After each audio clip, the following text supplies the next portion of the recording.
Breaking news చూస్తున్నాం. Betting app promotion కేసులో ED దూకుడుగా వ్యవహరిస్తుంది. బెట్టింగ్ యాప్ కేసులో మంచు లక్ష్మి ఈడీ ముందు హాజరైంది. ఇప్పటికే పలువురు సెలబ్రిటీలకు నోటీసులు జారీ చేశారు.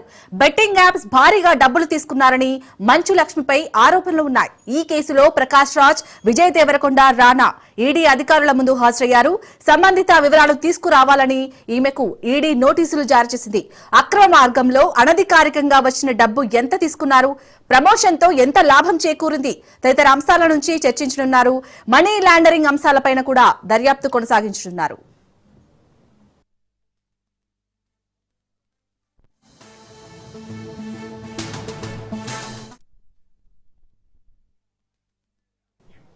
బెట్టింగ్ యాప్ ప్రమోషన్ కేసులో ఈడీ దూకుడుగా వ్యవహరిస్తోంది.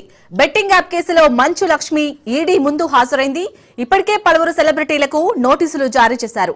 బెట్టింగ్ యాప్స్ భారీగా డబ్బులు తీసుకున్నారని మంచు లక్ష్మిపై ఆరోపణలు ఉన్నాయి. ఈ కేసులో ప్రకాష్ రాజ్, విజయ్ దేవరకొండ, రానా ఈడీ అధికారుల ముందు హాజరయ్యారు. సంబంధిత వివరాలు తీసుకురావాలని ఈమెకి ఈడీ నోటీసులు జారీ చేసింది.